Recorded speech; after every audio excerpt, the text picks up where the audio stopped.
안녕하세요. 오늘 저희가 함께 살펴볼 자료는 지한길 목사의 설교, 당신의 인생에서 가장 중요한 질문입니다. 히브리서 11장 1절에서 6절 말씀을 근거로 하고 있는데요. 우리가 살면서 어떻게 하면 성공할까? 또 어떻게 건강하게 살까? 이런 현실적인 고민들 많잖아요. 근데 그런 질문들도 물론 중요하지만 이 자료는 그것보다 훨씬 더 근본적인 질문으로 우리를 이끌고 있습니다. 네, 맞습니다. 흔히 생각하는 돈, 건강, 행복 이런 눈에 보이는 목표들 너머에 있는 질문들이죠. 그러니까 존재의 이유라든지 삶의 어떤 궁극적인 방향성 이런 것들을 묻고 있어요. 네. 그래서 오늘 저희는 이 설교 자료가 던지는 4가지 핵심 질문 그리고 또 그에 대한 답을 좀 명확하게 짚어보고요. 그 과정에서 당신 스스로에게 이 내용이 나에게는 어떤 의미일까? 한번 생각해 보실 시간을 드리고자 합니다. 시작부터 굉장히 강렬한 비유가 나오더라고요. 네, 그 비유 이야기죠. 아버지가 아들에게 엄청난 유산 100만 불을 미리 주겠다. 그런데 조건이 딱 붙는 거죠. 그렇죠. 1년 안에 그 돈을 다 써야 하고. 그리고 정확히 1년 뒤 마지막 날에는 가스실에서 생을 마감해야 한다. 상상만 해도 좀 그렇지 않나요? 네, 끔찍하죠. 사실 대부분의 사람은 당연히 거절할 겁니다. 당연하죠. 설교자는 바로 이 지점에서 중요한 질문을 던져요. 우리가 왜 거절할까? 단순히 죽음이 두려워서? 그럴 수도 있지만 더 깊이 들어가면 우리 인생이 그냥 이 땅에서 한 70년, 80년 살고 끝나는 게 아니다. 그 이후에 뭔가 다른 시작, 어쩌면 영원한 삶이 있다. 이렇게 무의식적으로 믿거나 아니면 간절히 바라고 있기 때문이라는 거죠. 그런 해석이군요. 네, 바로 여기서부터 그렇다면 내 삶에서 진짜 중요한 건 뭘까? 이런 더 깊은 질문들이 시작된다는 겁니다. 상당히 흥미로운 접근 같아요. 그냥 죽기 싫다, 이걸 넘어서서 삶의 어떤 연속성에 대한 인간의 본능적인 그런 갈망, 믿음, 이런 걸 건드리는 느낌이네요. 맞습니다. 그리고 이 설교 자료는 말이죠.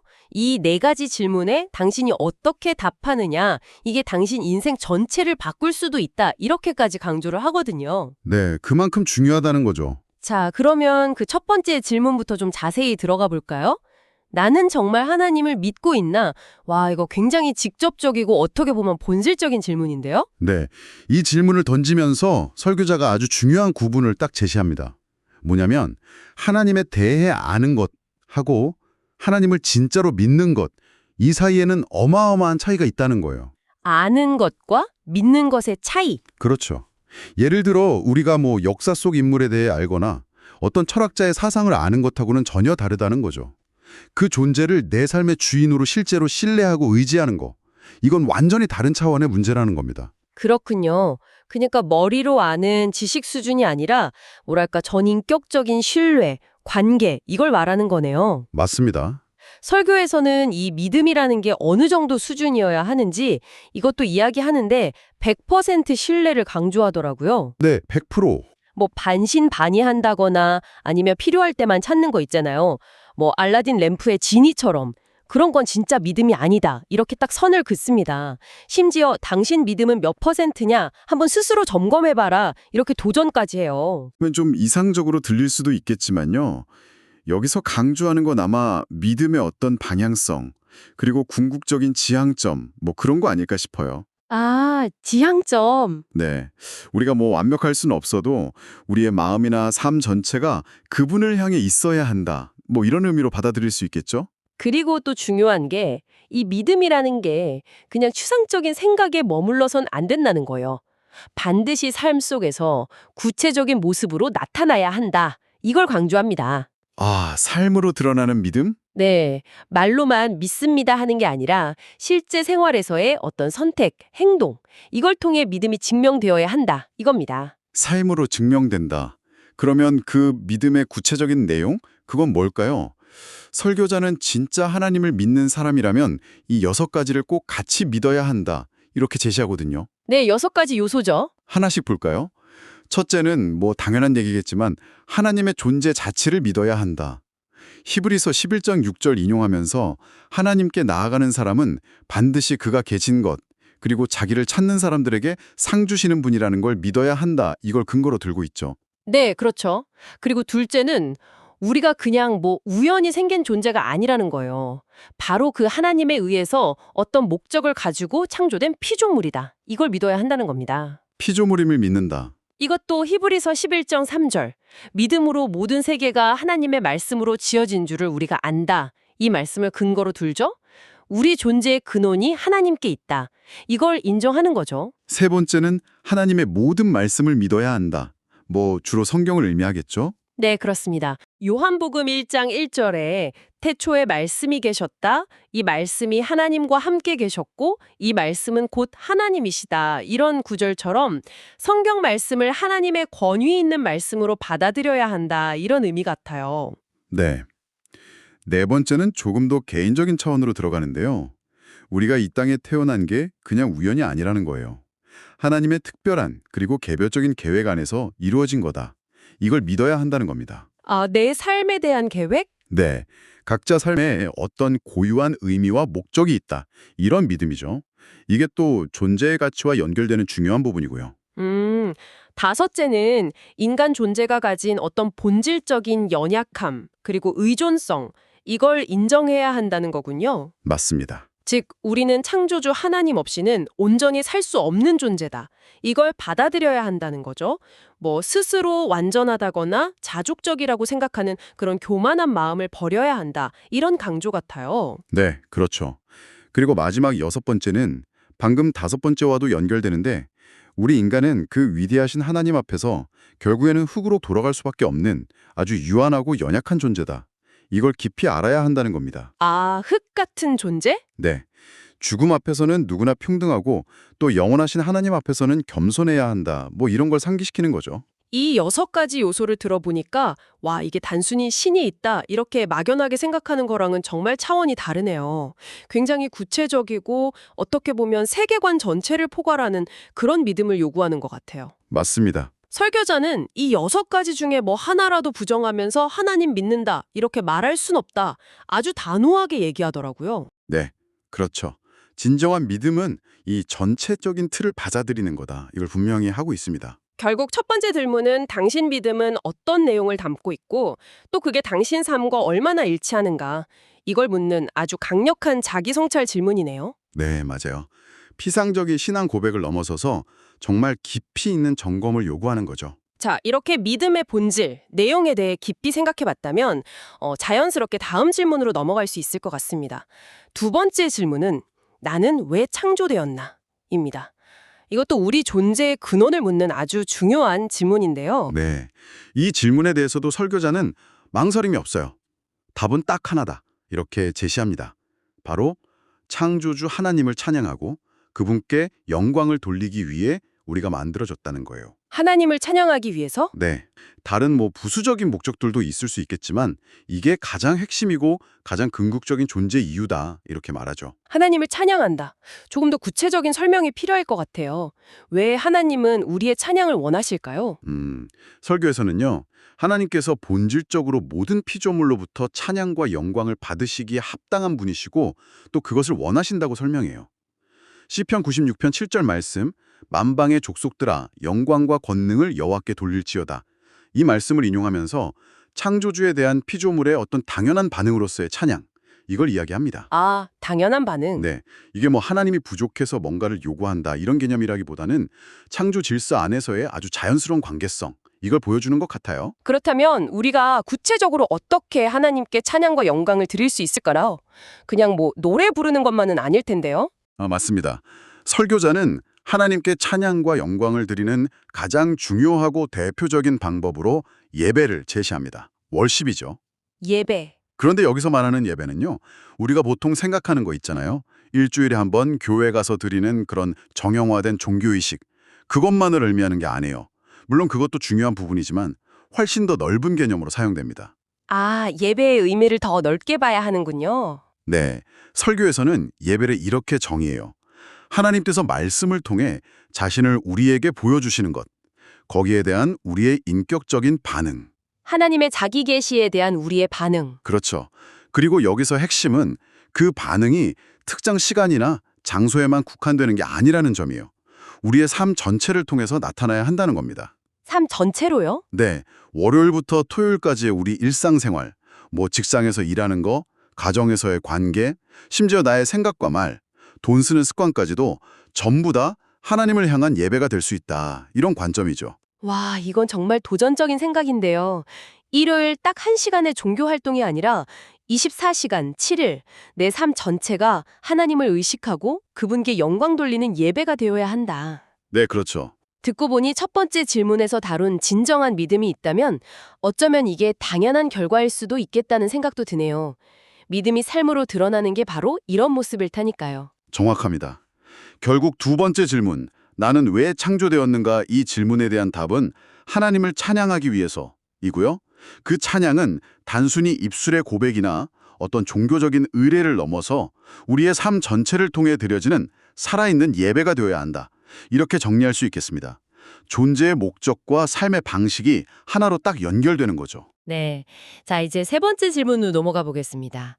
이 질문은 앞선 두 질문의 연장선에 있으면서도 훨씬 더 구체적이고 현실적인 상황을 다루는 것 같아요. 우리가 아주 어려운 결정 앞에 직면했을 때 최종 결정권은 누구에게 있나? 네. 이거는 정말 신앙을 가진 사람들이라면 일상에서 끊임없이 부딪히는 그런 실존적인 질문일 겁니다. 내 인생의 중요한 갈림길 있잖아요. 예를 들어 뭐 진로를 정하거나 결혼, 이사, 아니면 뭐 재정 문제 같은 거. 정말 어렵고 중요한 결정을 내려야 할 때 그때 그 최종적인 결정 권한을 나 자신에게 두느냐 아니면 하나님께 두느냐 이걸 묻는 거죠. 아, 듣기만 해도 무게감이 확 느껴지는데요. 물론 많은 신앙인들이 하나님께 맡긴다 이렇게 말은 하겠지만 실제 삶에서 그 결정권을 온전히 내어드린다는 거, 이거 정말 쉽지 않을 것 같아요. 그렇죠. 특히 내 생각하고 또 하나님 뜻이라고 느껴지는 게 서로 다를 때, 그럴 때 더 힘들겠죠. 맞습니다. 그래서 설교자는 여기서 한 걸음 더 나아가요. 아주 도전적인 질문을 던집니다. 당신의 인생 모든 영역에서 정말 사소한 일부터 가장 중요한 결정까지 최종 결정권자가 진짜로 하나님이라고 당신 마음 깊은 곳에부터 진심으로 고백하고 또 그렇게 살아가고 있습니까? 이렇게 묻는 거죠. 와, 이건 단순한 동의를 넘어서는 질문이에요. 삶의 주권, 그러니까 로드십 문제와 바로 연결됩니다. 삶의 주권 문제. 결국 내 인생의 주인이 진짜 누구냐? 이 질문으로 돌아가는군요. 어찌 보면 첫 번째 질문에서 하나님을 정말 믿는다면, 그리고 두 번째 질문에서 그분을 찬양하는 게 목적이라면, 세 번째 질문의 답은 논리적으로는 하나님이어야 할 것 같은데요. 네, 논리적으로는 그렇죠. 하지만 현실에서 그걸 실천하는 건 또 다른 문제일 테고요. 이 질문은 정말 우리 각자가 자기 삶을 솔직하게 돌아보게 만드는 아주 강력한 거울 역할을 하는 것 같습니다. 네, 맞아요. 이 질문에 어떻게 정직하게 답하느냐가 각자 신앙의 현주소를 딱 보여줄 수 있는 거죠. 머리로 아는 신앙하고 삶으로 살아내는 신앙. 그 사이의 간극을 점검하게 만드는 겁니다. 네, 정말 깊이 생각해 볼 지점입니다. 자, 이제 드디어 마지막 네 번째 질문입니다. 우리는 정말 구원받았습니까? 이 질문 역시 앞선 질문들만큼이나 어쩌면 그 이상으로 중요하게 다뤄지는 것 같아요. 그렇습니다. 설교 맨 처음에 나왔던 그 100만 불과 가스실 비유 다시 떠올려 보면요. 우리 인간에게는 죽음 이후의 삶에 대한 어떤 갈망이 있다는 걸 알 수 있잖아요. 네, 그렇죠. 아무도 자기 인생이 죽음과 함께 그냥 완전히 사라져서 허무하게 끝나길 바라진 않죠. 그렇기 때문에 구원, 그리고 그 결과로서 얻는 영원한 생명 또는 천국, 여기에 대한 소망은 아주 중요하고 절실한 문제가 되는 겁니다. 맞아요. 그러면 가장 중요한 건 어떻게 하면 구원을 받을 수 있는가? 그 방법일 텐데요. 이 부분에 대해서 설교는 어떤 답을 주나요? 이게 흥미로운데요. 설교자는 먼저 우리가 흔히 구원의 조건이라고 생각하기 쉬운 것들 있잖아요. 그것들을 아주 단호하게 부정하는 것부터 시작해요. 아, 부정부터 한다고요? 네. 예를 들면 성경 어디에도 교회를 아주 열심히 다닌다거나 기도를 뜨겁게 한다거나 헌금을 많이 낸다거나 혹은 뭐 남을 돕는 착한 일을 많이 하면 그 대가로 구원을 받는다는 약속은 없다. 이렇게 딱 잘라 말합니다. 정말요. 보통 신앙생활 열심히 하고 착하게 살면 좋은 결과가 있을 거다. 이렇게 생각하기 쉬운데 그게 구원의 직접적인 조건은 아니라는 건가요? 네, 설교의 관점은 그렇습니다. 왜냐하면 하나님께서는 우리 인간이 자신의 노력이나 선행, 그러니까 행위만으로는 결코 하나님의 그 완벽한 기준에 도달할 수 없다. 그래서 스스로 구원을 이룰 수 없다는 사실을 너무나 잘 알고 계시기 때문이라는 거죠. 아, 인간의 한계 때문에? 네, 인간의 어떤 본성적인 한계, 불완전함, 이걸 지적하는 겁니다. 아무리 노력해도 우리는 하나님의 그 거룩함 앞에서는 부족할 수밖에 없다는 거죠. 인간의 행위로는 불가능하다. 그럼 도대체 어떻게 구원을 받는다는 걸까요? 길이 없는 건가요? 바로 그 지점에서 설교는 기독교 신앙의 가장 핵심으로 넘어갑니다. 우리의 행위로는 구원이 불가능하기 때문에 하나님께서 직접 그 길을 열어주셨다는 겁니다. 하나님께서요? 네, 그 방법이 바로 예수 그리스도를 이 땅에 보내신 사건이다, 이렇게 설명합니다. 아, 예수 그리스도의 역할이 여기서 나오는군요. 그렇습니다. 그리고 그 근거로 요한복음 3장 16절, 아마 많은 분들이 들어보셨을 텐데요. 그 유명한 구절을 제시합니다. 하나님이 세상을 이처럼 사랑하사 독생자를 주셨으니 이는 그를 믿는 자마다 멸망하지 않고 영생을 얻게 하려 하심이라. 네, 유명한 구절이죠. 이 구절이 바로 하나님의 그 엄청난 사랑, 그리고 그 사랑의 결과로 주어진 구원의 길, 즉 예수를 믿음으로써 영생을 얻게 된다는 약속을 담고 있다, 이렇게 설명하는 거죠. 그러니까 구원은 나의 어떤 노력이나 행위가 아니라 하나님의 사랑과 예수님을 믿는 그 믿음을 통해서 주어진다. 이런 이야기군요. 정확히 그렇습니다. 이게 설교자가 강조하는 핵심 메시지입니다. 구원은 우리가 뭘 해서 얻어내는 대가나 보상이 아니라는 거예요. 전적으로 하나님의 주관적인 선물, 즉 은혜, grace로 주어진다는 겁니다. 은혜. 네, 여기서 은혜라는 건 받을 자격이 없는 사람에게 거저 베풀어지는 호의나 선물, 이걸 의미하거든요. 그렇기 때문에 이것이야말로 기독교에서 말하는 복음, 즉 가장 기쁘고 놀라운 소식이다, 이렇게 강조하면서 마무리합니다. 우리의 어떤 노력이나 자격과 상관없이 구원의 길이 열렸다, 이거죠. 네 번째 질문, 우리는 정말 구원받았습니까? 여기에 대한 답은 결국 인간의 행위가 아니라 오직 하나님의 은혜와 예수 그리스도를 믿는 믿음을 통해서 구원받는다는 것이군요. 아, 상당히 명확한 메시지네요. 네, 맞습니다. 오늘 우리는 지한길 목사의 설교 자료를 통해 인생의 근본적인 질문 4가지를 차례로 살펴봤습니다. 첫째, 당신은 그냥 지식적으로 아는 걸 넘어서서 진정으로 하나님을 믿고 있는가? 둘째, 당신의 존재 목적이 하나님을 찬양하고 예배하는 삶에 있다고 믿는가? 네. 셋째, 어려운 결정을 내려야 할 때 최종 결정권을 하나님께 맡기고 있는가?